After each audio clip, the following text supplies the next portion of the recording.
We shall join our voices this morning in singing praise with the choristers. Hymn 467. 467. Ewed inam, ewed itioket, ewed itiaba. O Lord of heaven and earth and sea, to thee all praise and glory be. How shall we show our love to thee, giver of all? Are we in the church? To thee from whom we all derive our life, our gifts, our power to give. Oh, may we ever with thee live, giver of all. We shall sit down to sing verse 1 to 4 and verse 9. Ya iteti go fangasie keri go fangasi na deni fungo iko fangasie socket.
Amen. 526 is the giver of all.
Ese nyina yo yirara ko nyimi ni okpo songa basi. Abasi mu konfian ko mi ki ko rewan amana mi bombo. Uwa nyin mi se tana ga be kiri ruwa mi won fnem. But abasi, here are we, healthy and sound. The devil has lost the battle. Abasi kin tara di boy come on. Ese nyina yo yirara ko ga kampani amana mi bombo. Omoko uronga amayen me wasana. Abasi se si bara wosi bon kampandirio hiroka kamfo. Amiru to pembo. Si bara wose fo na mesra sana. Amiru to pembo. Abasi me doctor ifan. Ekbe ko to uronga fo ko kamame. Abasi mi amoko ngbo so uronga. Abasi boy koma. Se doctor rimbo Medina, Jesus, make a Medina. Abasi Bobo, come on. Ninamia, the Wakibiram Bunpa, or Jesus, when I'm because this is the gospel of power. Abasi Mikro, Abasi Boy, come here. Abasi Boy, come here. Abasi Boy, come here. Abasi Patra Babu Studium. Abame Wuru Yama. Abasiki, what is so? Mfina yes, and the last package. Abasaka and Yama Gabo, Mfina Basitaruada. Abasaka and Bofama Gabo, Abasitaruada. Even young Yerikan, even young Yerikan, even young Yerikan, even young Yerikan, even young Yerikan, even young Yerikan, even young Lord Jesus. Immediately, me ferro from Moeba, me hemanu from Moeba, me Goloya to from Moeba, ever Yaraka young lady, Kiyarinam Nagasanam, Jesus, Baffer Golion Senjura, Abasibasuya, Abasibasuya. Okporo mun sete jana magasin ke obube abandu so ma ke ron ke gbe ko e ka mi mposon abase di ke kam missing of power abase mfira mi bo megbe mara abase bo ya gbe ma bo abambu ndi o ma ke ron ke chen o se na fo gba ma ro kan wa I can achieve everlasting change. Abasi mfira mi tan me waya. Abasi tan me waya. Abasi mpunchaka mabtadia. Eso karamia ba munse ndiri o magasana nyanga waifot. Ebo ki wuri swam ki bi rock 2020. Abasi ndusari and poster. Ebo ki bi wa 2020. Abasi by the reason of 90. Abasi wa poster. Abasi ibantam wa poster. Abasi yan yongo nyini bi yong na kiriyo awo gba so ri je sese koresta mi Abraham bo ko nyuwe me e fere ka mi uro gba so kasna wa gira ukura gba so kasna abasi sioya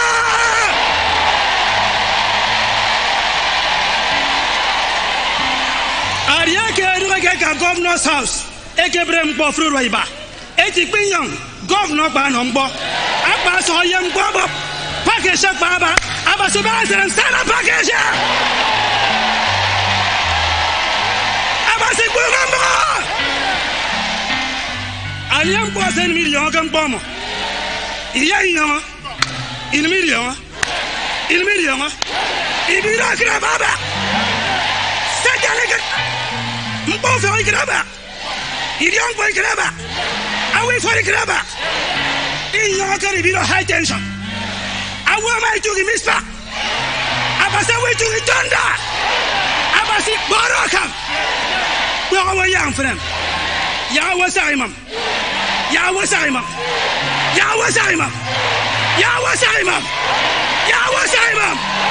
baraka mara ke young Jesus.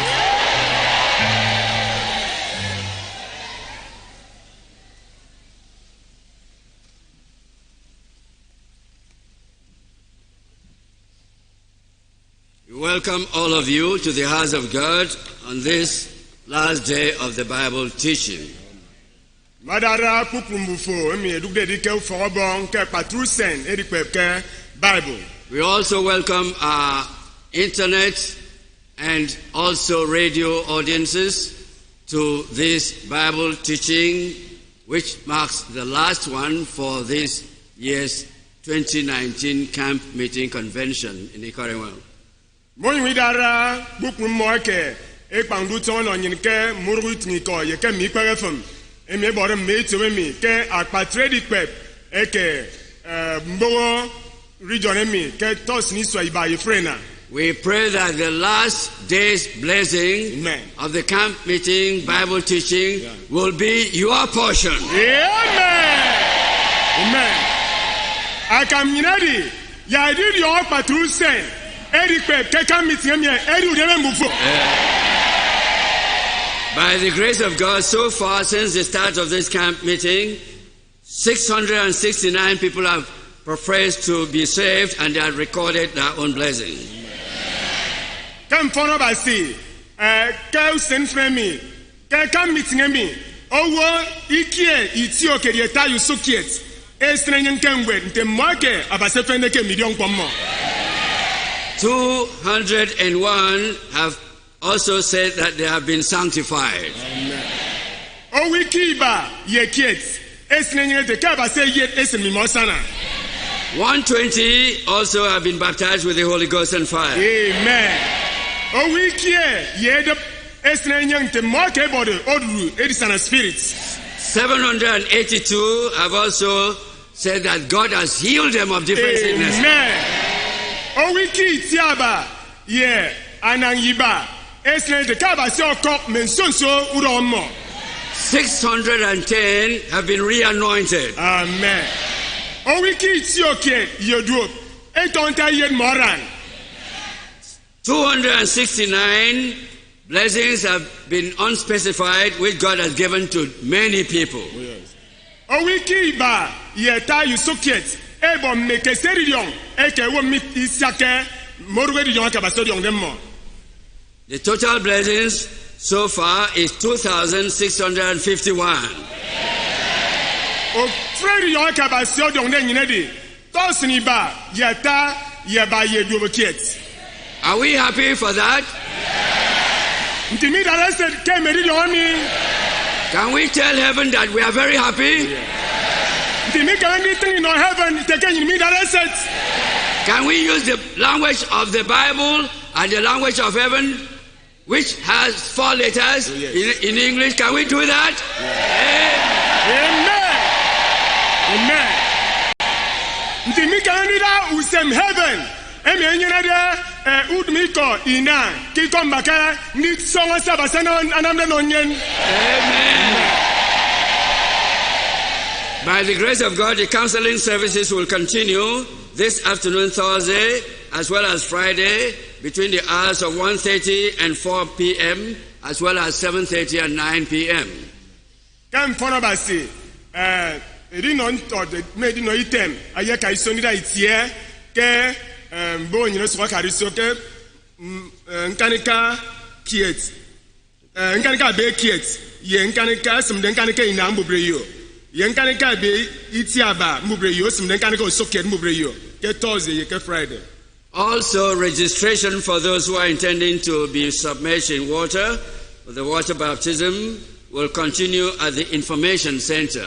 And after registering your name there, you proceed to the right wing of the gallery to have your name properly documented, and after the interview, in readiness for the water baptism coming up on Friday.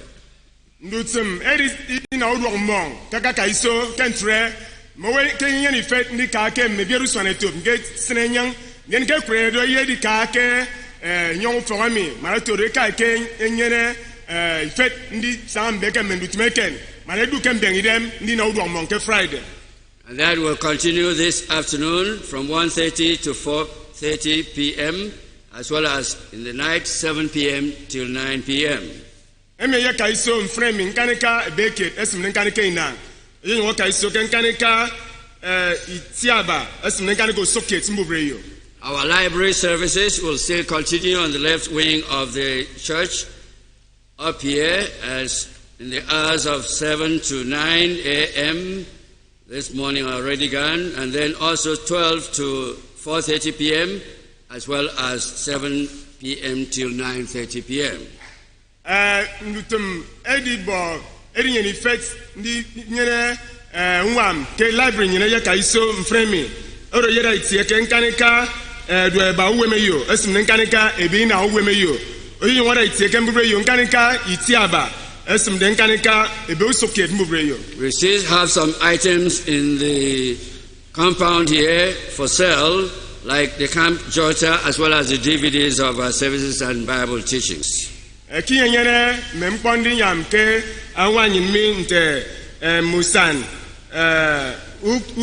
ubo ikwo me mupempo kinyenyere de yemu ngwet emi etindem ko ba ka meeting emi.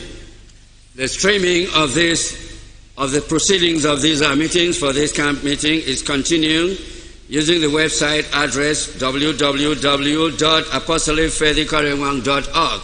as well as you can listen to us using the radio frequency of FM with 95.5 megahertz.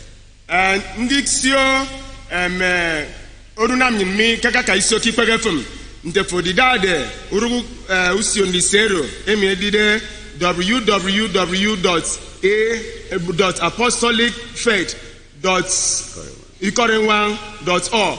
Then radio iminyene ibat uboy tewemi emedide ibat anang ye 0.5 megahertz.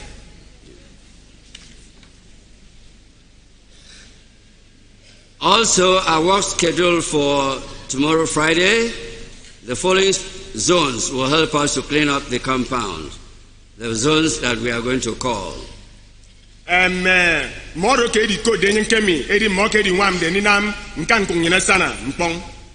Those are zones. Zones. So that means that the churches in the zones that are going to be called will also participate.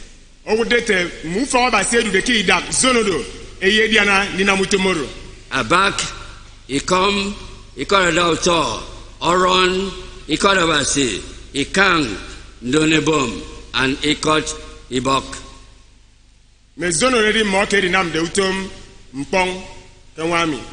We want to request that all members of the church will meet on Saturday at 8 a.m. So please be reminded and also inform those who are not around. We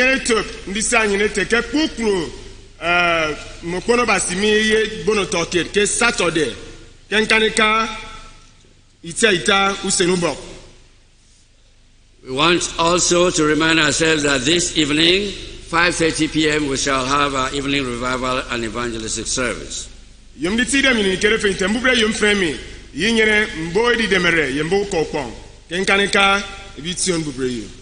Also, the Mission Summit will hold at 7:30 p.m., especially also for those who are within the age bracket of 41 and 55.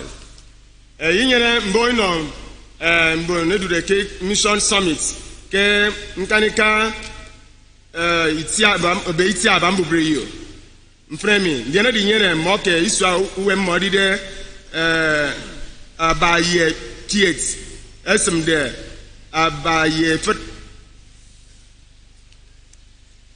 Tomorrow Friday we shall have the early morning prayer meeting at 5:30 a.m. The baptismal service will hold here by 10 a.m. You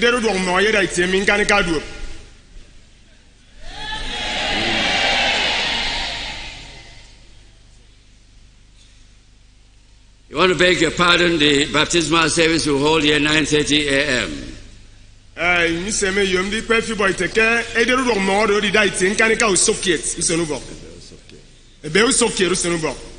The youth service will hold at 2 p.m. Please take note of that, 2 p.m. And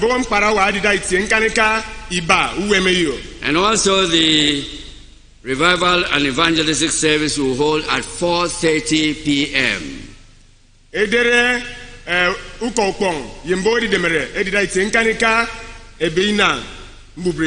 It is worthwhile we remind ourselves those schedules for the last two services there. That is, the youth service will be by 2 p.m. while the revival and evangelistic service will take place at 4:30 p.m.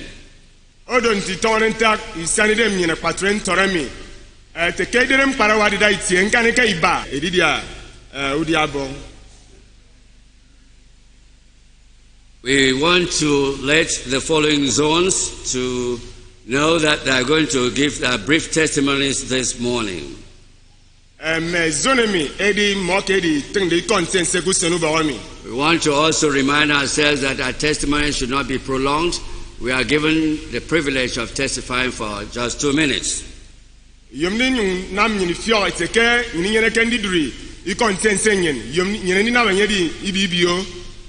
For 2 minutes.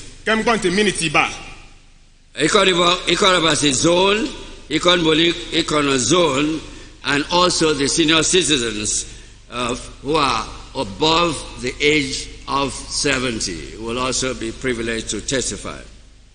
Memority, Ikorabasi zone, Ikon Bonikono zone, Nitoiteke, Iso Wemo, Amadok, Asimponte Iswa, Atayedu. Our teacher this morning is Brother Samuel Marcus. Amen. He is the head of worship in Cross River Joint Region. Amen. And the Pemian Kusenu Bawamedi, Eyene Kanyen, Samuel Marcus, Enyedi, and the Daibud, Keidak, Ndutem, Uponobasi, Cross River Joint Region. We are praying that the message that God will give to us through him will be a wonderful blessing to us all. Amen. The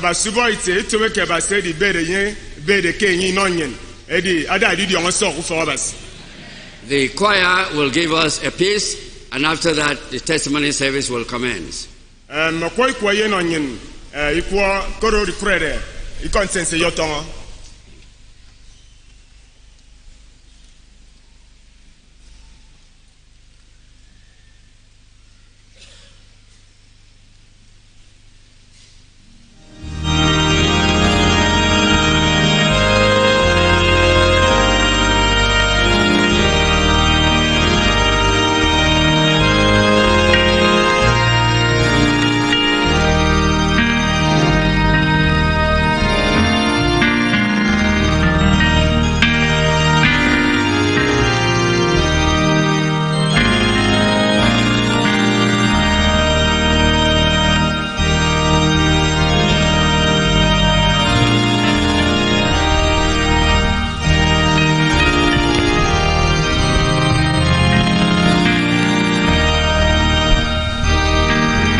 Ya koma ni abase. Apostolic faith ni abase. Boka apostolic faith ni abase. Senyi na mi wanga kewo. Kemon denge ka oyonge ka eso ka yamodo vanity. Ami mandi ti yo tapeke ko denwa. Atai tin kware tie. Me ko abase ke apostolic faith. Awi mani sadion. Bodi ko abase ko re ke bi eni orodo. Adi yang iri owo. Ya abase boy come. Mo ya abase boy come. Meti in the apostolic faith in the Jesus Rebongo, Ukoro Fongo Miama Akbon, Eden Miaka and Tomia Mintefro, the good Seneca cake Bobasi, Nkek Ufai Kobasi. You will work in Bombing, Kek Fongo. Ado, Mbosen Gabo Senado. I can Ambokenga back a Rimbo. Yabaseba come. Nsugi them Bogabasenyanga, Basenjerasana, I don't know. Ya koma ni abase. Iko abase nke bogoro ake bantira rabinwo. Ado ifere ko ba fien. Se sang bere mien. Nya down na fen. Me mbo ba se nya ka mina sio. Oro abase ni erudo. Ni ya para wa sio ki yongbo. Ai koma ni en. Ani yo ma ba men asan ki yongbo. Won ko ai ko. Bose Ansiomian Asam Rimbod Aribu Neka Rimbod Ado Jesus I take a bonomian I got sang a Makara I mean Methodist Gamado Ado again you died there I can uncle Bongbong Maria Mark and look at you one jump. Kichi kwam Reverend in Barawa in your girlfriend Kichi kwam.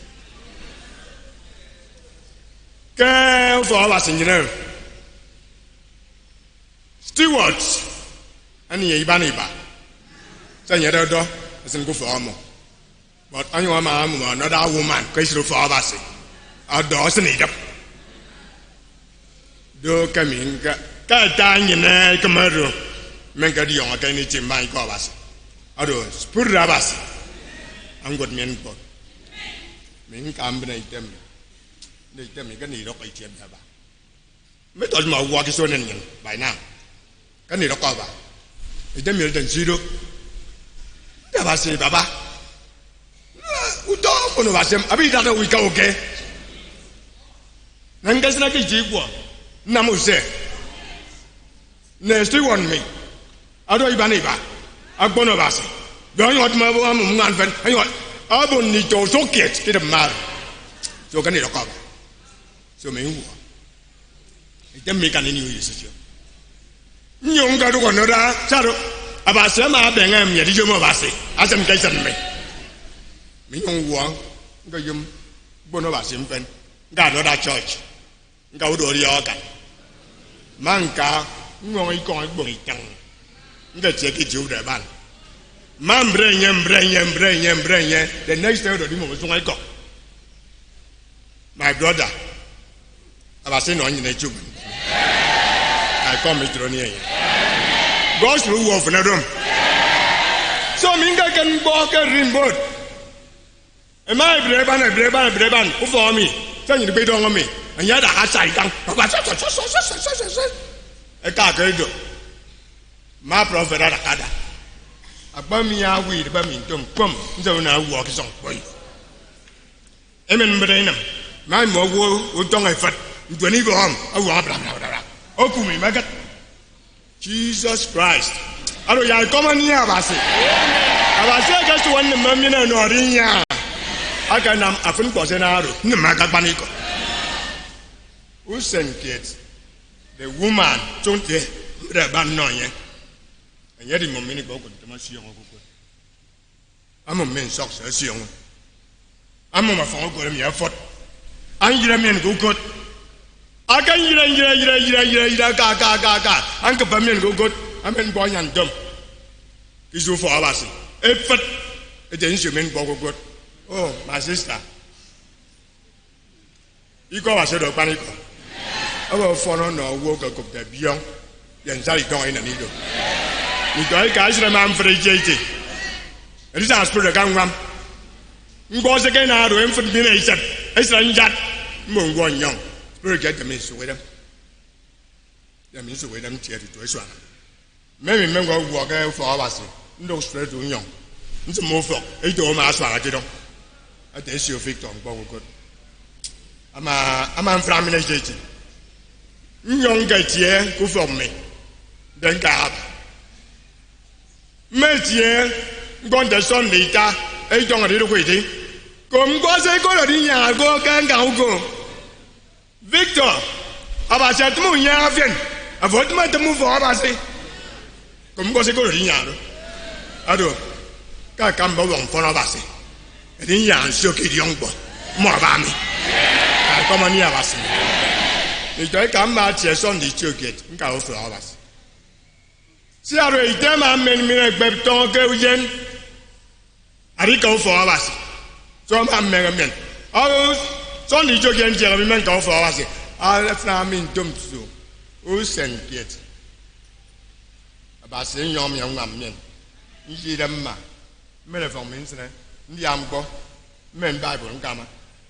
Don't listen. Some of them go from Miss Augustine. I can't now walk up postly very quarter was in the middle. Get some, don't get some. Get out of him. A big one, a combata. Mean to under. Get down, too. Sir apostoling me, you don't you? The woman said, it's a middle. The man saying, my son, you say it out. Don't down to get them in there. I mean, you might don't die to make it look like Jericho. Oh, Jesus, more damn dear. About the case of Megoyamur. A tie sacrament and number. A 10-year reference can target it. I'm not saying no more to Eddie David. Eddie Conomo. At that sense, for me, so now Nangado, motor apostle for the video. To Dominion, no one bring motor. New York, kid. Moyon doctors and motor. Eddie was leader. Eddie Conomo. The first day in 1979, I bought me a can one apostle federal. Then I want to wait. We could have come about 10 of us. I come into a near us. You can you get away through for us. I mean, that's incredible two wound. A coin of Yabano coffee and I saw. Of Echo. I mean, you might don't damn being around. Osha, the men would toilet. Mintanka, you get another hole. The quantum, most water. The Minton do it in Dedon. Do it never want to. Do it never want to. Do it never want to. I mean, get a toilet. That first day, give them me. See young Bogan doing a grain. I personally and doing a grain of dog. I wanted to eat you from Gomo kitchen. I come to near us. Mitoika. Moving the first day. I was coming a minute to get back.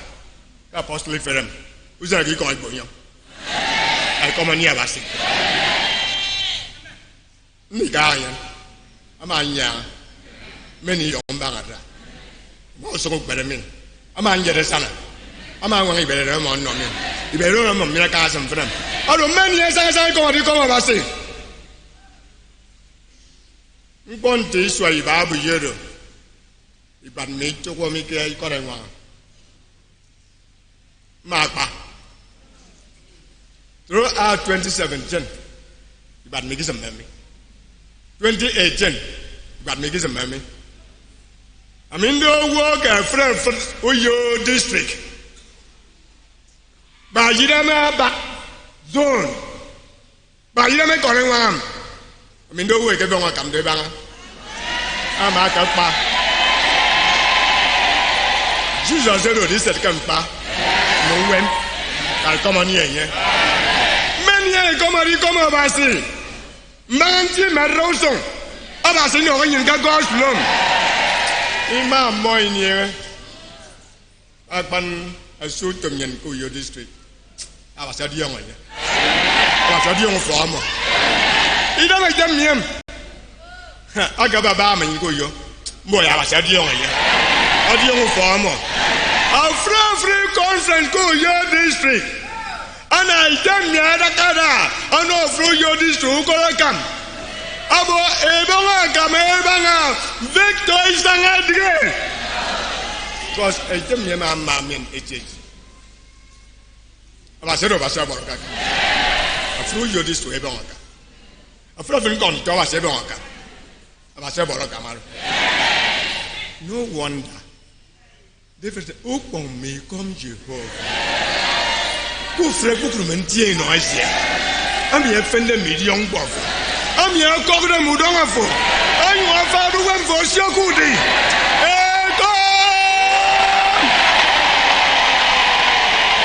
I'm in the water.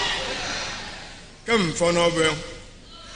That make them young. Get a young man come eat his swamp. I don't want to do it. What do you say about now? No, I can't meet him. That's a double far. So, them. No, a double far to do. I mean, get the guys to them. Yeah, come on here, Yabas. No, really, can me. I'll reach him more about Gombo. Mass Modo. Yeah, come on.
I call the king with Daniel.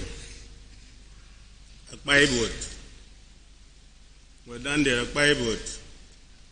Let us open to Daniel chapter 1. I don't get about my good. It's some point to find out. We are going to read from verse 1 to 4. Okay, you is right there. You hear him. He did them Judah. Akada Ubong. Nebuchadnezzar did them Babylon, Edi, Jerusalem. Edi Kana Yoku. 2. The Nobong, Amen, you hear him. He did them Judah, Essen and Yakubok. You back Budu for Abasi. You know, Yadam Moyonke, Edem Shina, who for Abasi see. When you Adam Budu, Essen go for Abas, Essen go for one of Babasi see. Then I did a mother, I have fathers, a tubum, you know, reciate. A sion do soon to Israel. Ye Orok Edidem, Yeke, Ikwawo. Dito eke minyeneke babando eke yediso eyun edide nion ke kpukporo iti ibot eyun efio dem kpo eyun edide sian ki fio eke yenede ukeme nke edide ade ke kwa ufo edidem eke edinyon ekpeb dem mo wet ke osem me chaldin. In the 3rd year of the reign of Joachim, king of Judah, came Nebuchadnezzar, king of Babylon, unto Jerusalem, and besieged it. 2. And the Lord gave Joachim, king of Judah, into his hand, with parts of the vessels of the house of God, which he carried into the land of Shinar, to the house of his God. And he brought the vessels into the treasure house of his God. 3. And the king spake unto Ashpenaz, the master of his eunuchs, that he should bring certain of the children of Israel, and of the king's seed, and of the princes. 4. Children in whom was no blemish, but well favored, and skillful in all wisdom, and cunning in knowledge, and understanding signs, and such as had ability in them to stand in the king's palace, and whom they might teach the learning and the tongue of the Chaldeans. See you then the bomb bank, Seno Bohamedi, 80 dark cases. What we want to study this morning is the standard in the hearts. 80 dark cases. The standard in the hearts. So 80 dark cases. What is the standard in the hearts? That somebody could say, let me just try. It is something that really stands in his heart. Something that really becomes part of his life. Oh yes, something can happen in his life and pass through his life he wouldn't know because of this determination he has so taken. Salvation, sanctification, baptism of the Spirit, baptism of the Holy Spirit is the source of the power that help a man to have such a decision. The power of God. The power of God. Salvation means the power of God that remains in somebody's heart and overwhelms that individual life. Whatever he does is no more the person that doing it. He will be doing it by the leadership of the Holy Spirit. It is good for one to assess such a standing. If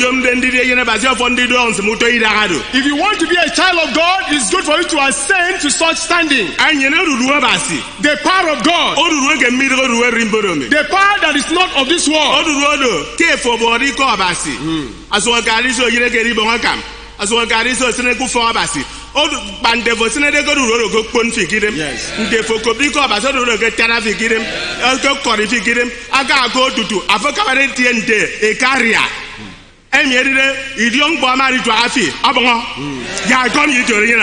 Amen.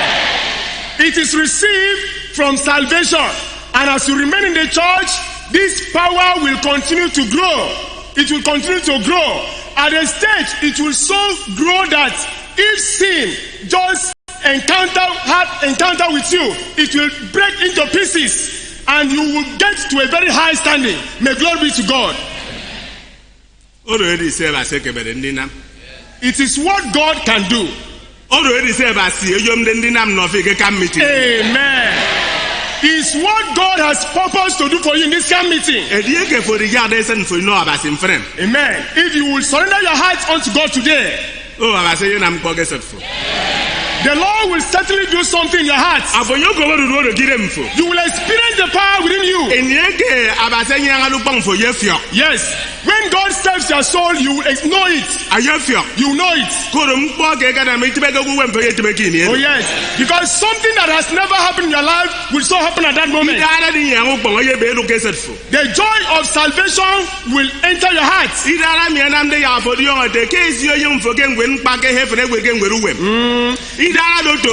Yes. From heaven, may angel recover said them Amen. Heaven look to Israel. Came out in a kid. Case Judah. I can Nebuchadnezzar, a did in Babylon. I can want to go yammo. On your tongue, the door Abasi, on the door, Judah, and young Babylon. Ye mem bodu for Abasi. I better can kiss your Abasi, see me get it in them. We heard that there was a time that King Nebuchadnezzar rose against the children of Israel in Judah and conquered them in battle and took the vessels of God into his own, into the house of his own God. I am talking about that decision. The good standing in somebody's heart. When this thing took place, many of Israelites were captured away. They went into Babylon.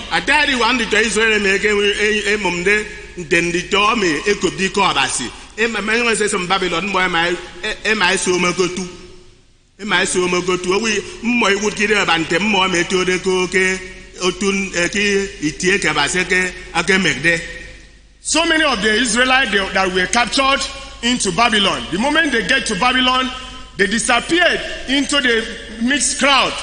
They could not present themselves as people that came out of a very good place. Just like most of our children does. Most of the time, even the adults will do the same thing.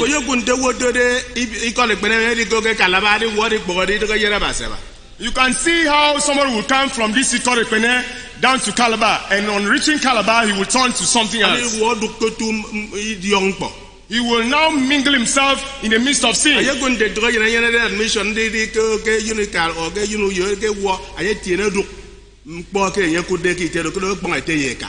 You see how a child will go to school, perhaps in Unica, leaving the parents, and on reaching there, he will now mix up in the crowd of sinners because he has departed from parents.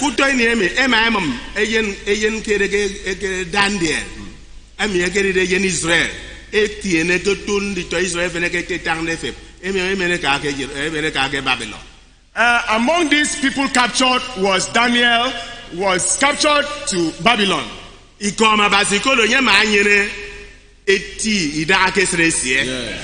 We thank God because he had a good standing in his heart. He was taken to a strange land. This moment, this time we are talking about, he doesn't live with parents again.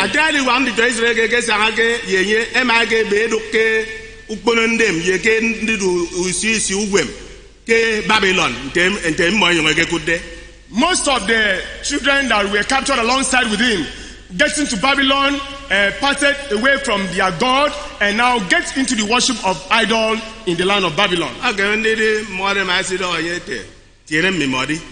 Perhaps those ones must have been telling Daniel, follow us. I hope you know we are in a foreign land. If you don't follow us, perhaps you will find difficulty.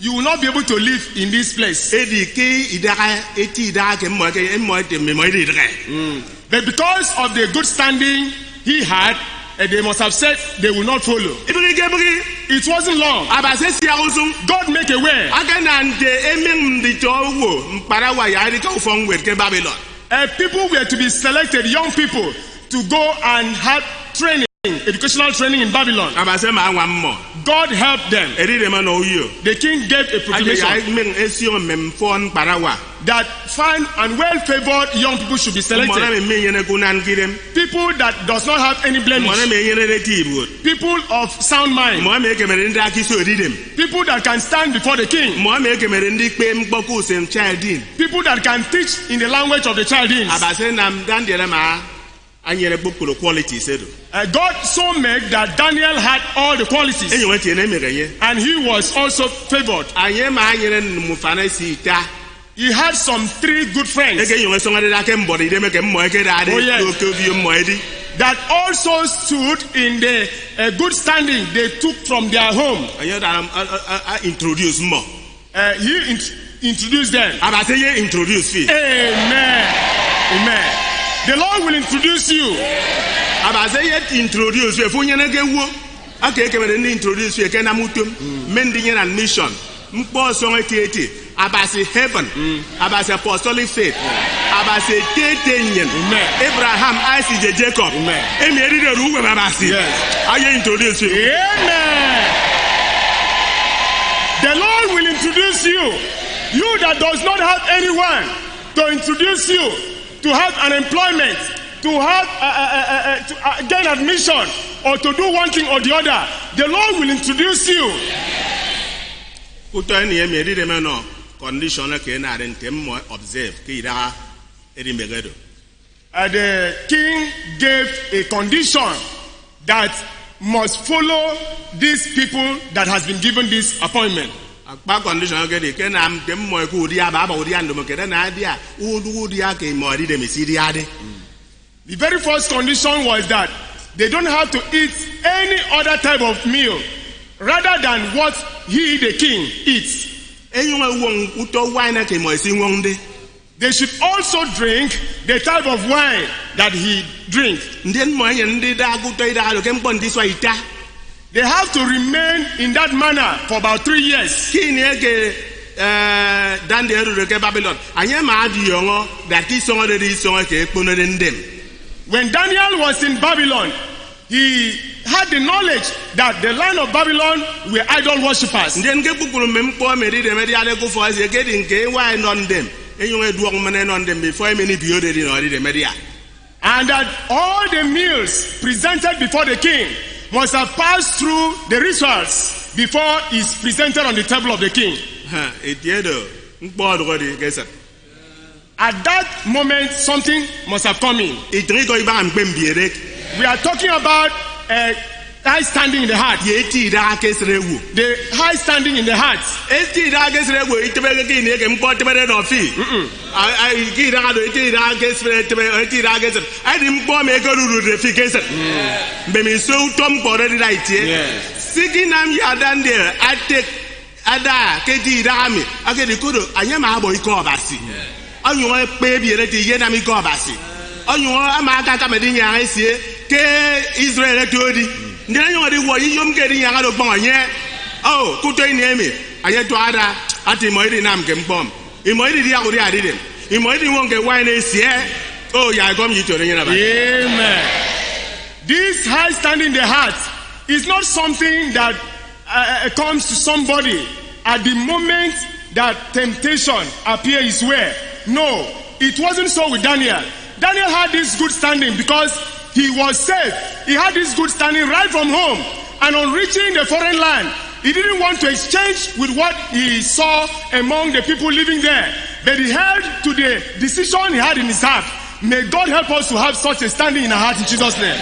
edi bom It is a pity. kini ege nyine do de ke ise kon When we are confronted with battle ntemi nyine dire mone kon mi as we are armies, ki ni ege ko tebere no nyin when we are confronted with battle ngene ko do song and the battle is fierce, otu ke nyin pe wo nyin se commander nyin instead of us to look to our commander, nyin jonde itwa efi adem we begin to look back. nyin jonde ka adem edem We begin to retreat. adem bombom It is a pity. ku to ni emege di ni ekon This time was a time of battle. mem kontre sitebe no nyin emi And sometimes it's happened to us ke mention si da ku wem nyin in many of moments in life. agbana gban ke ma ge so tie do de yak edi ade am ko de yo enyin edim ko ke edi ade dia Especially when it gets to something that we have to eat, something that we must eat. ide mi ni edo tell wang di to ba si ke eduk de go tu tie mi yom de ndi am ko de pe do ye te fere ye na ba se di mo ide Many times, some children of God, when they enter into a place, they want to eat such a thing, and they point to him and say, you are a child of God. He said, no, I am not. u do un ko ne re I wa da ki ni politics says we nam de mi ke Nigeria Such a situation manifests itself during this political era that took place in Nigeria. adali wang me wo ebre na party ba So many people run the two parties. e ka mo fa yo go ba na sia They held umbrella one hand, e ka mo yang go ba ko fien and they held broom the other hand. ama ga wo ni o iti o fa yo mo si o fa yo mo When they get to a place of umbrella, they stretch for their umbrella, e yo e bo mpo ge iti re sen ke pa and they collect something and put in their e pocket, be re ka iti yang and they pass from there to a place of aga broom, wo si o yang mo e wo and then they bring out their broom and e show, yo si o mpo no mo sen ke pa and they give them something and they put in their pocket, mpo mi edi ade dia something that is eatable.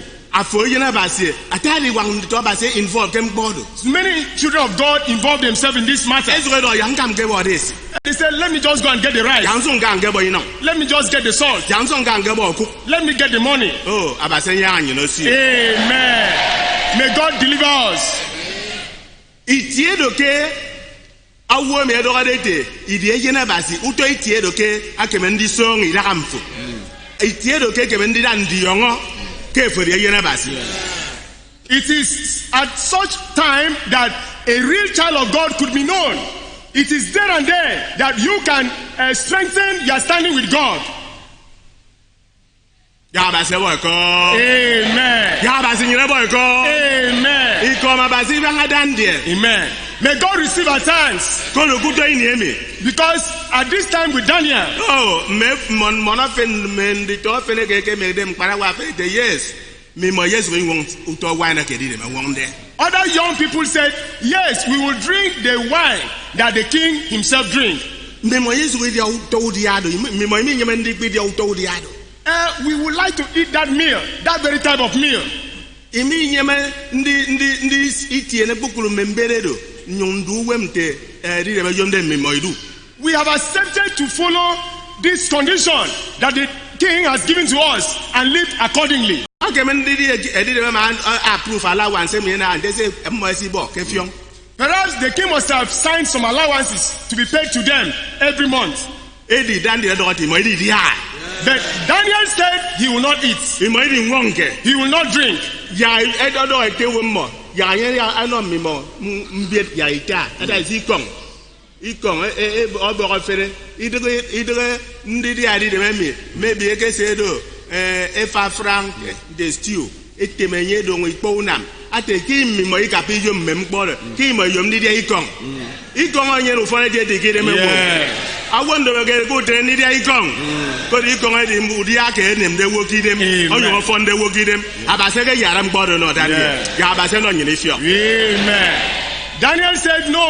He pleaded with the eunuch that rather he should be given herbs, because those vegetables is very good with the body. It was God that revealed this thing to Daniel, and then Daniel pleaded for those things. Daniel ate them, and it was good with Daniel. May God help us to do that in Jesus' name. de mpon do sen do ma gebe After 10 days, ede ya ri se mpara wa don ti de mo ti the young people that we appointed were called for assessment. oh ede se ete idem dan de aye kan pokolo mpara Amen. When the assessment was done, the life of Daniel was so healthy more than every other one, kodo abasi aka na mkporo because it was the Lord's doing. abase ke na mkporo It was the Lord's doing. ndi prove that ki mo ide kposo abasi Yes. to show that he is a mighty God. ki ye die ke wonum de mo ke pani ko mo ye si ahuso Amen. That if one trusted in him, he will make a way. ekpede di de me do yo wi mo mi ke ndi na wo gom so ide Yes. Even somebody is ill, he can make that person to be healthy. se de die mi ewo ayi ni mo di ade mo mi ke ndi di ori ale ye fo na ye ki Yes. And whatever his child will eat, he can bless that meal. Abasi to kena make na it mbolo good with to his those mfrene. child. God is still doing it today. abasi ke na mbolo to so mfrene God is still doing that today. so ide me we ti gboso nguri ya No. The health of a man does not come from good food. eto ida am fo ya abasi Yes. It's from your good standing with God. abasi ye nyene aye di interested ke ide mfo Yes. God will be so interested in your health, nde ni ide mfo ye so and you will be healthy. kuto ni emi ide mdandela ma asom At this time, the health of Daniel was good. oh agedi otempo It was a wonderful thing. mo ma lu ko yo tutu e kemi so ita And they continued in like manner for about the 3 years. ke bukuru ifio ke mo ke pe de ke musem child in ye mention si ifio do akedi de me ke yom de mo be ke said dan the ready first For all the things that the king wanted them to undergo, Daniel went through all the training and came out first. adie ke for de na basa ye na for first Amen. aye di first ke mbo be ke for nam de Amen. aye di first ke uvongwe Amen. aye di first ke bukuru ida wemfo Amen. ayi ko abase de ke for de e pakuru do pa de Amen. ya abase na ma do ke nyam chi Amen. If you trust in the Lord will make you to be first in your business, in your employment, in whatever thing you do, because God has so promised that he will make us to be the head and not the tail. mpo ido mari we da mana Now, something of temptation has come out. mo ame ke do ga de mi mo ide mpo so mo wo me mo ide mbi ifio mpo iti ifio ndi proof mi ifio do ke mo me do ga mi wo da mana The people that regard themselves as knowledgeable, people that has good knowledge, something that demand knowledge has appeared to really know who has the knowledge. edi de ma da wanda The king had a dream. uto ni mo ma be udo mo wo ga university for 3 years At this time, they must have passed all their exams and came out of the training. edi de ma da wanda The king had a dream, ame yom de am mo si anda ba do ke do ma be edi dem people which the king called on them to tell him the dream because he had forgotten the dream. afome ko gbo de me do de ke ye na ba se ye wo mi de ye na ba se do Can you see the difference between a child of God and somebody who is not a child of wo God? me nyene de ti da ga stress abase ye tingi ko no ye Amen. Somebody that has a good standing in his heart, the Lord will speak to such a person. abase ye yara mgbo no ye Amen. God will reveal something to him. abase ngo ye pe me ye God will also protect him. me mgbo me ewo me ke be ke ndi di yongo abase ye na ba ye di yongo Amen. What man cannot understand, God will help him to understand. adi de ma no oda de ewo me da ba ke ka ba ke nda ba ko tummo otun me mo me ke ka de upe mgbo do ke ye wo pokuru mo The king gave an instruction that if they cannot tell him the dream, all of them will be executed. oh afome ko uduoro wo You can imagine individual life. amoko dandel ko fuot men do temebon You can imagine Daniel in the midst of the unsaid people. ameko edi de me ke nye nam dem kpo no ko frese se yom den na me da You can imagine the king whom he served wholeheartedly, how he's so wicked now. edi de me ba se emek de nam The king whom God appointed. egbe ko de ke ngwe dandel do bible na ba se di on ye be kpo anye kara di anye di ekpa wo ke otu meje ntare ke de edi dem ke ofre rimbor ki to inedo You can- abase ke no yira do You can imagine how God put him on that throne as we read that Daniel chapter 1 and so make him to have a favor. And he was the first Gentile that ruled the whole world as at that time. otu ke yesu we de me no abase yesu we de me no ide me sie Instead of him to humble himself unto God, he humbled himself unto himself. ada iti abase He took the place of God. o wuro wo ntenye mare He killed people the way he likes. awo ke nye mare ye wuro ke nye mi yo mare yen ke ye mare yen mo wem He can kill anybody he wants to do and can spare anyone he wants to spare alive. ufong pa ko be ke ro ke Babylon. There was no prison house in Babylon. Bukuru mo me edu de mbe de dem. Ida ri de ma fom mo kikam ono mo en mo ke bu be peta. Everybody that offended the king is either he will burn them with fire or he will put them in the den of lion for the lion to eat. Esere dan de ke bu be pe. Awi ki te be ke bu be pe do. Ewe ki yong em bukuru pe ri sun idon ke bu be de ku se ne ke mpo te be de no dan de do obo do ma adudu. Agedo prepaid nte itiemi eno de menami di ongpo ofen ke kwere de dem. When owo ye bianga fi. Edi nya aba se di mpo mi fonde tie wondi nyene. Edi nya aba se de ewo atiende wondi nyene savings account. Ke bank. Emi mu ke me ndi fail fi. Kini mpo te wede. Ameke ndi nyene ro yen ke wo kini mpo te wede de ye wan fi ri nwam ke. Edi savings account for the yene kamfo. Adi yene demfo. Adu fanfo. Edi nya aba se tientre. Adi nya aba se ayo si ofi ke gbo. Aye gbo fi ke mgbo ko bi. Ayo si ofi ke idion itie. Ti tie kere ke mugu nyere ki ro yen. O ya aba se nyine boy ko. O fona wondi di on aba se. Tutu ese me fi odi nya ngbo. You can imagine Daniel that has so served the king faithfully. It is not good for one to trust in man. If you trust in man, man will fail you. But if you trust in God, God will never fail you. It is good to have salvation. If you have salvation in God, in any circumstances of life, the Lord will stand by you. God delivered Daniel. God will save us. It is not every one of us that the lion can eat. It's not everyone that the lion can eat. Amen.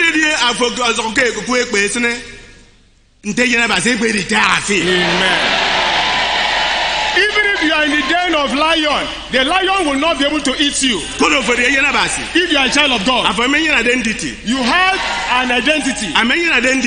You have an identity. Amen.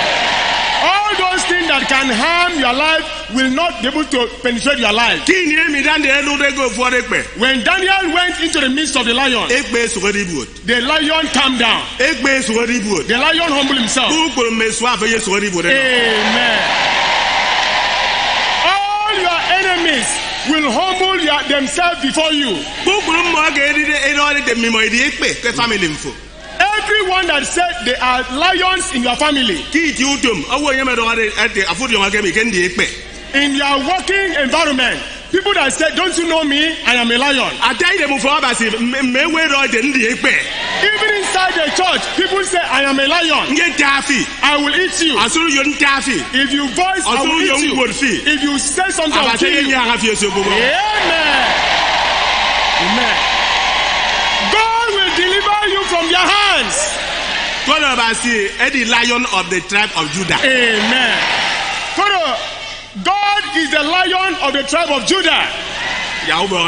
Amen. May glory be unto God. I'm a good wood Daniel. You can imagine the nature of Daniel. Jesus Christ. How it coincides with the nature of Jesus. That said another said another Jesus said when the devil Satan told Jesus, make this stone to become bread, I hope you are hungry. Jesus said, yes. Jesus told him, man does not live by bread alone. Emia awara de kinu abasi ada do wem iko abase di wem ewo ko di iko abase di Jesus then Jesus said you sung ye kwani ko you wem kini egefo ya de ya Jesus do ko wem kidem fo afomenye no wem ya come you to renya abase. Amen. He said man does not live by bread alone but by every word that proceeded out of the mouth of God. The word of God is life. When you have the word of God, you have life. Ina ande nyini wana ye menti me eti idagado akenyene ki bore ku bogabasi. We must not struggle with that good standing we receive from the hand of God. Eti idagado ke sanfo. That good standing in your heart. Amagolo tade wa ma ga go mo tonde iforo. We can imagine some people at some time in their life they began to change. Mo me ke di den di tobasi. People who were children of God. Ki ni ke fo muri yonke asuko kere ke yeke so de yera basi fo God wo ko yubo onye namfi.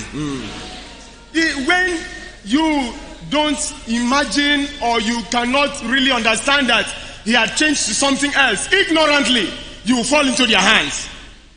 Amen. May God deliver us. We must not forsake that standing. If there is anything that causes you to forsake that standing in your life, amen. Today you can renew that standing again.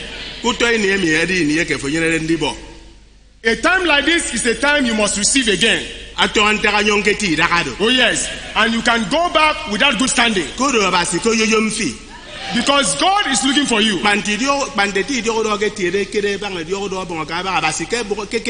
Yes. Jesus oh, I didn't get it from Agbon Gugurodo. I didn't get it from Agbon Idiodo. Itiedo, Eti Dado, Wemfo, Mfremi, Abasemo, baby. I didn't get for the name de panic or no, ye. Call a book and therefore baby, I think I'm a baby. Call a Yami God, Eddie Pembi, I forgive them for Yandegas and Fo. Ndi John Tambre Panic Order. Ndina bazingo yenye baby ndi bene panic order ndi John Tang Jansen ke Wemfo. Oh, yeah, I say what come you can. Amen. As it happened to the prodigal son, the father was still looking forward, still thinking about him. Today, the Lord Jesus Christ is still waiting for you. The blood of Jesus is still flowing, awaiting your return. If you will decide today, because it's your decision that will result in you going back to have the good standing that the Lord had given you before. May God help us to take that decision today in Jesus' name.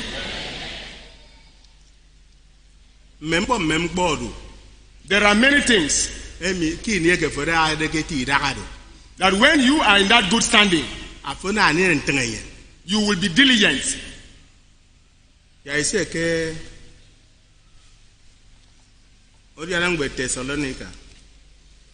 Let us see 2 Thessalonians.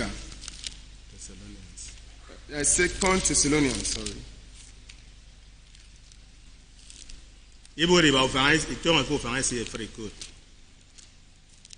2 Thessalonians chapter 2, from verse 2. From verse 15. 2 Thessalonians chapter 2, verse 15.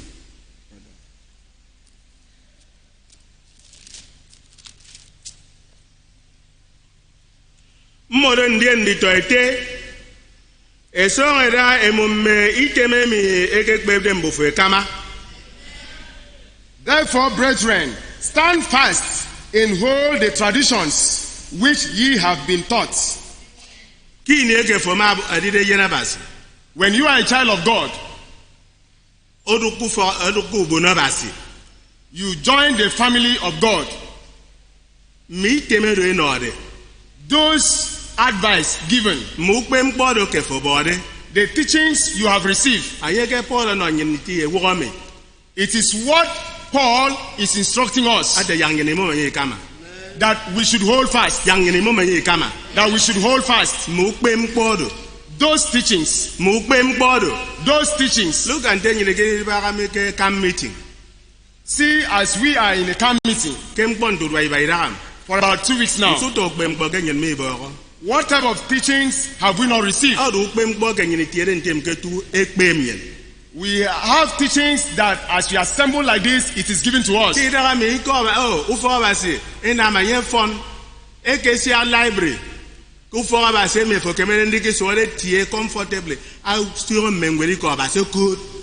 Now the Church of God has so organized well that a place called library is provided where you can just enter and get some literature and read. Bukuri ni adbore donga me afodude ki idakasie ke bonga kama bangafi. Many times the pastor whom you are under him is praying for you. God bless you. Amen. When he will see you, he will get close to you and rub your head and pray upon you, saying, God bless you. He will give you some good life advice. See, say Paul attend me on Yinidam. Kudo Thessalonica. I think I know Yinemi. Uforaba Seki Remi Apostolic Faith. Kini Mburi de Meremi 2019. Kepo attending comment on Yin. I think to me young in Mamu Bim Body Kama. Bukuru Bim Bog and body me. Yamami Kama. You don't body the man you want to go. A photo on target and for me to make a focus you a cop. They were aware of the young fathers indeed. I work and work at your other go for. Even me to man young the younger fathers indeed. A year did make good way back. Am I young guy? I am in a way to young the. This make a forget I'm the man of photo on target. Young at Indy. But who came with me do? Yabba saying, you know, see. Amen. May God not allow us to stay here for these 2 weeks and all the teachings we have received, we neglect it. Paul here is not addressing the Thessalonian brethren any longer. He's talking to us, people of apostolic faith, that all the teachings we have received, we should be able to hold on to it, hold fast. Let it not be when we return back home. Perhaps there is somebody that offended us, and we just tell the person, wait for me. I am going for camp meeting. When I return, we will see about it. And by the time you return home, because there are people that hang their garments that they use at home and then come to camp meeting. When they get home, they now dress themselves with that very garment. So when they now return home, they say, okay, I have returned back. That nonsense that you were doing, try it again. Amen. May God help us to exhibit what we learned in this camp meeting. Yes, because this is the will of God concerning us. For Him to gather us like this. He uses a great deal of time to teach us. 2 weeks is not 2 days. Convention Saturday and Sunday. There are places they have convention for only 2 days, Saturday and Sunday. When they get there, they will play a lot of things and they make a lot of dancing. And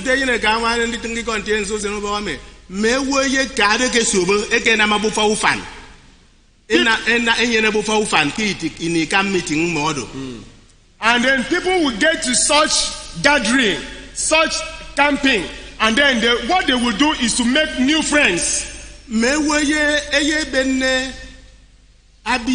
Spirit. People will use deceitful spirits and talk to people and do things that are deceitfully.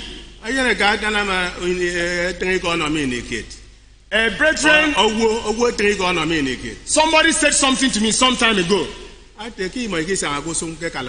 That he was walking on one of the streets in Calabar. He met with somebody he knew.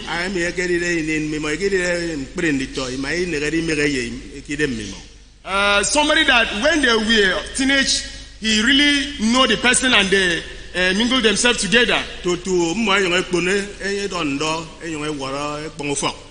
And they grew up to getting married and they parted one with another. At this moment, they now meet each other again. They were so happy. Because many years has rolled by without one seeing another. As they were discussing, the other one asked this one, said, what are you doing? He said, I don't have anything doing. he now stooped down, tutu mo to nta ka iso ene men neme and then they continued to discuss. ake me mo era ka enye me yon pon enye me pon enye At the long run, they parted one with another. enye go ga san ga sam go to nta de di ke me frem ko yan ne me yefo And then when one walked at a little distance, he stopped and called on the other one again and said, "Come, I have forgotten something. ya ka fodi yon mpo ke ka di so ke tie ukpona ba si ke rimbot I want to say this for you to have knowledge of what is going on in the place of worship out there in the world." ate ke ru fo ba se ke me mo e mo isi ka de He said, "There is a church I am worshiping with." am mo isi yen crusade And then we used to have a crusade. ki ni crusade do ke me mo isi act me mpon tebe e me da ri tie ke crusade do He said during that crusade, he is one of the people that acted the miracle that took place in that crusade ground. ayoko nte wo bim the wheelchair aka crusade You see how someone will carry wheelchair to a crusade ground, o egwere ye ke wheelchair ka crusade or he will be just pushed to a crusade ground on a wheelchair. awo tie de ke wheelchair de ke mbanga The person who is sitting there is not a layman. ki ni crusade ka ri so When the crusade is going on, e te crusade ye da fury the man that is in charge of the crusade will shout. ayo do de mo fe bo ruru He will proclaim, "Receive power, mo fe bo ri nyanga receive salvation, mo fe bo ri ko receive healing." awo me ke tie de ke wheelchair da And the man on the wheelchair will jump up, ai me de wheelchair nyan ke yon raise up the wheelchair up. awo na mbanga ke die do And that is to say that he was a lame mbanga man. ke ye ke act He's acting as a lame man. e da me ye kom song ide Now he's healthy. ayoko ta tuwo A crowd of people e wo de ke fo crusade do will go to that crusade aso kom ground. te do de sai mbanga sang isang They will so talk about it that even the lame has walked. awo nye me fo nan And this other person will act as a blind. ayo ga go wo yen me tarangeri nan yen me tarigiri nan He will declare, "Oh, I was blind, but now I can see." But he was not rather blind. sika ri so ke rimbore di edo This is what is going on in the world. ndiene yene ka me do te espesi ibo ko ifa And then my brother asked him, "How much do you used to receive?" adesi no me 2000 He said, "I used to receive 2,000. ke ini kere mi nam ne crusade afo nam tom kporo eno fe 2000 At every crusade that organizing, you receive 2,000. afo yukunte akuko dude di crusade ke millions ko do mewe yimu tebe mpo se de di ke ye di so ri no asi tin ino owo ko to ini edo owo ye nem ke paniko aye ka even mewe ye ben mo de di no aye ko ke nyamu fo abe no ko ri no aye me na mem kpo na ma tutu ye nyong ye akebe ko be de ke si 2000 naira 2000 ano owo me ke bende akebe ne uwe memo akeko kembo This man will be able to make a lot of money because the moment these actors finish their performance, a lot of people will so believe on whatever thing he will say and whatever thing he will do. A lot of people will now donate vehicle. They will go home, sell their houses, some could sell their lands, and then they will bring a huge amount of money. And this man will go with much thousands of naira, but would rather give these actors 2,000 naira. A man that has taken his life on something. ite ko ibanga afondi mama upani ko ukpe mkpo mi se ukpe mkpo ke nyini tin ibanga afondi mama ka ko do yeme ri si ofi ku fanado Yes. kini ege bogo be do de crusade do fo do yon de ke ba si mmodo ta si mo di ayeno am ikpone de ba si ke apostolic faith emi aba se di de foundation atu ada ado ri paniko mkpe mbi ede di edo eti da ri edo edi za ri ri bi anga fi ku fo ade ke fo mu ka ado ade ke fo ka ado nyene kesen fo kendi yo isomfo di mona ke mi wara wo ki de me do fi dem. We are talking about holding on to good standard, because if you fail to hold to this good standing, you will allow yourself to be deceived when you hear of crusade and all these things going on. If you have this good standard in your heart, when they talk about this crusade, you will not be able to go there. In fact, you won't want to go there, because you will so believe and know that you are a worshiper in apostolic faith, a church that God is the foundation. And then if you will not go to those places, how then could they deceive you? They will not come to your house to deceive you. Sometimes it can be to your detriment that as you go to that place, rather than for you to receive anything, demon can come out from somebody and enter into your life.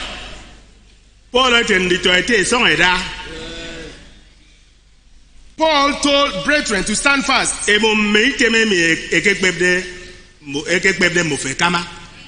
Hold the traditions which ye have been taught. If you will stand firm and hold the things you have been taught, you won't have any problem. There are a lot of problems in the world. If you don't know that, know it today. People are looking for a way to leave the world, to be able to have salvation. It is because this light has not reached them yet. People are tired. They are fed up of the seats. For in the seats, for all the abomination that is going on, people are tired of it. And this year, do you know that somebody who considers himself as a founder of church is married to a man like himself? Do you know that a woman that he has married to another woman like herself? These things are what is going on in the world. If you were such a person that your eyes was looking out there, please come back. Come back home. Come back. If you are a woman that has so surrendered yourself and you have been carried, your life has been carried as a spare tire, and you allow yourself to be like a spare tire.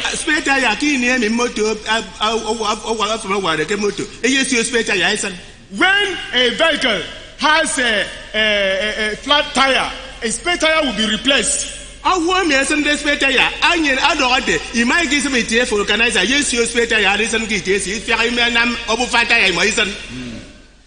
Spare tire in value at all.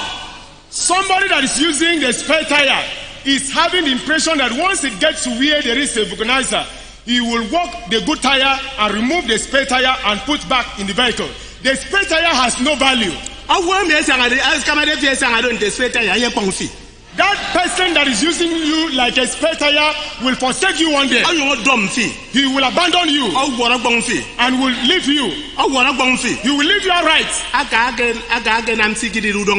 and will do that which was his own heart will.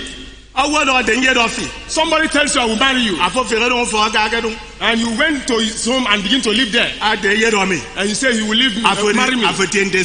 You are just like a spare tire. When that person is up to the time of marriage, he will go to his village and go and marry his own wife, and you will go away. So please surrender your life into the hand of God. God has good thing for us. God has something good for us. The power of God is a wonderful one. When it is your due time, when you must have walked according to God's footsteps, nothing can stand before you. Amen. The power of God will make a way for you. Oh yes. God will organize things from a far distance back to you. Yes. You really know that God is God. God is very good. That is why He's drawing your ears, that we should hold fast to these teachings.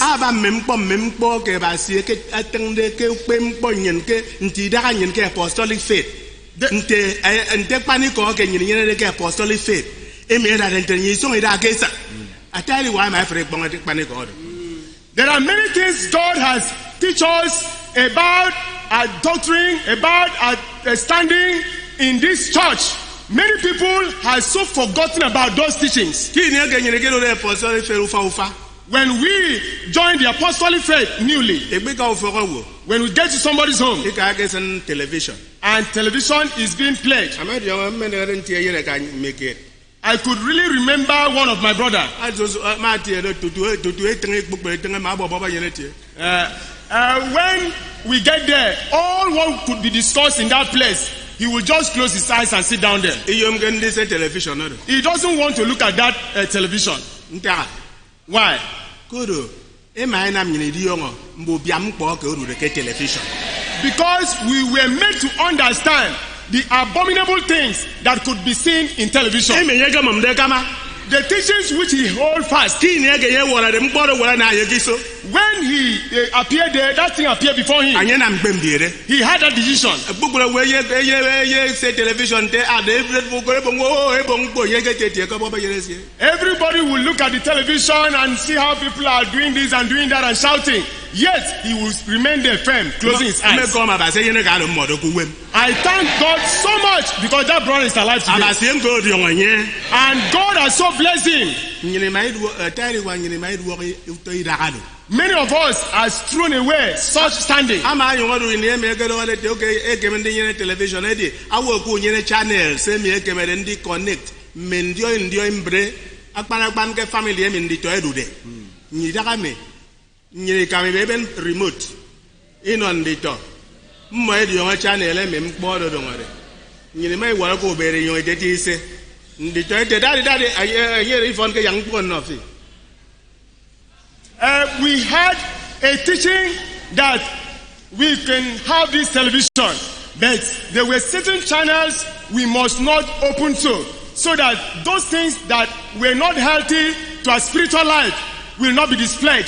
And we hold to that teachings. But may God help us in Jesus' name. anything e ko e ba ngari se mkpo Dressing mode was also taught us. emi ege di daga ke nyine ki nyine the standard It was a standard that we have. that is manga bank ni ke nga gura yina wan ke ntenye dreze nkoro yente afazika atimo isika apostolic faith da nke di onga ke ye pa because of na mi nko ntenye dress de ana mi ndi yongo anye do ke di identity ami kpukuru ndi to iba ndi to ire nyen ke apostolic faith ke nyene de le da me identity edo ato ndi pa ama asu awi tira ba se nyene sene de kidem ya ba se nya anyino si Amen.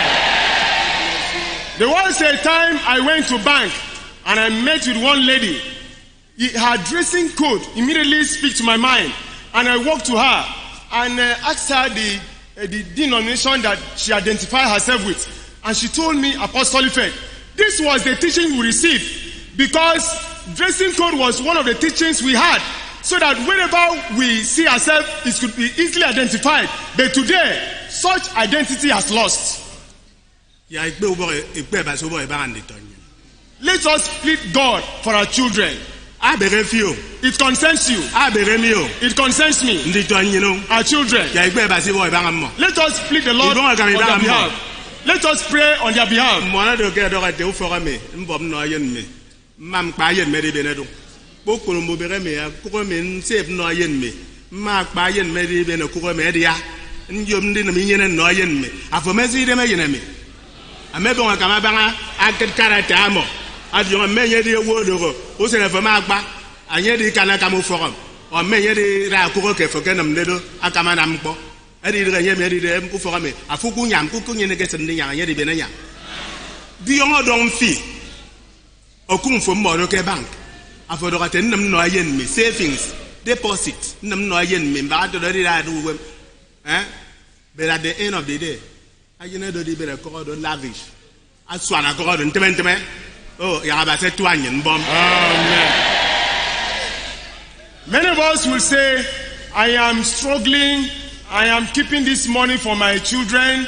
The house I'm building so that when I pass away, my children can inherit it.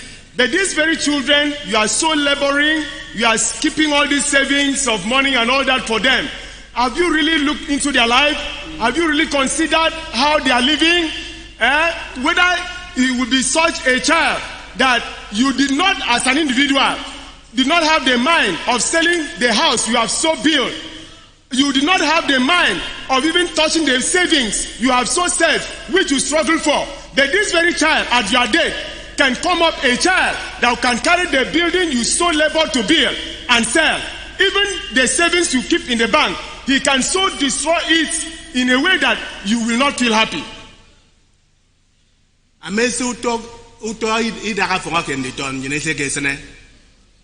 you seen the type of dressing our children are going on with?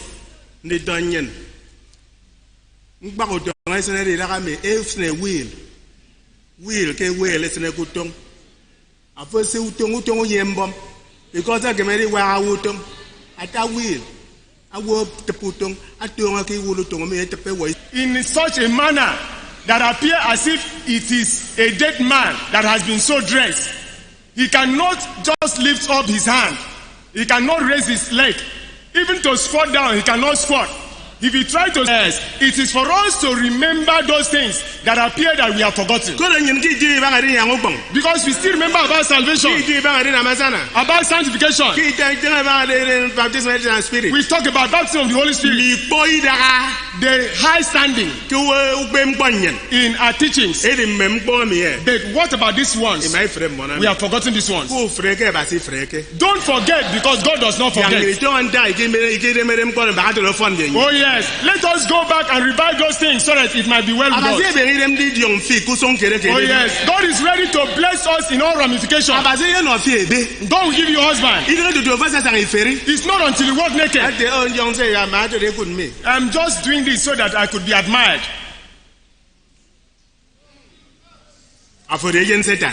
You are a child of Satan. That is the work of Jezebel.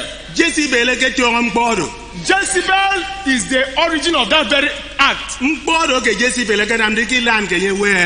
What Jezebel did could not took us to a good end. Jezebel died without a grave. I'm talking about your mistress.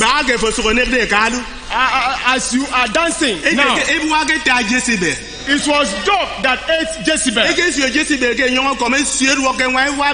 Jezebel was thrown off from the roof, and then the dog could carry her. Jezebel taught the ladies how to fix their nails, and then they painted their lips. They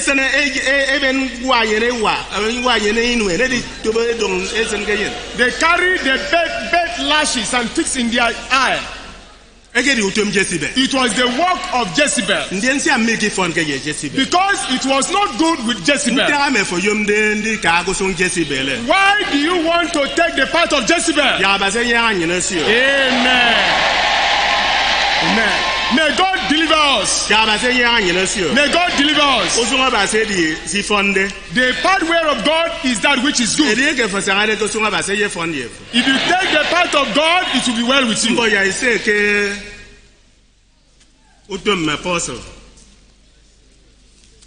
Let us look into Acts of the Apostle.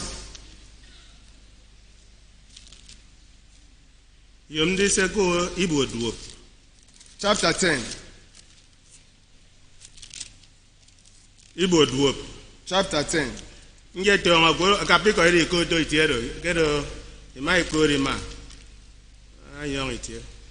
The interpreter will not read, so please read along.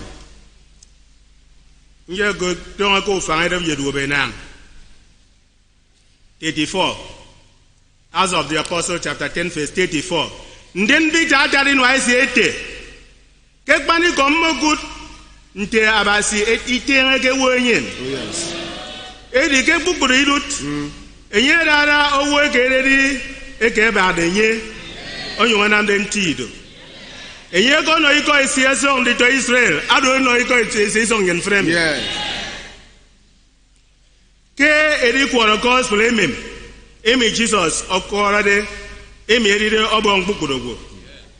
Mbufo emefionte etoboro otongoreke Galilee otongoreke ikore nwang aswana osmo free Judea asmo yosmo Kalaba ke baptism mi John ogokworo de ebeke abasokonum Jesus eyen Nazareth ke risana spirit yerudu manenye asanga ke bie ke biet anam ufono no wo onye wanam kpokporo mmụọ emi Satan tụgharịrị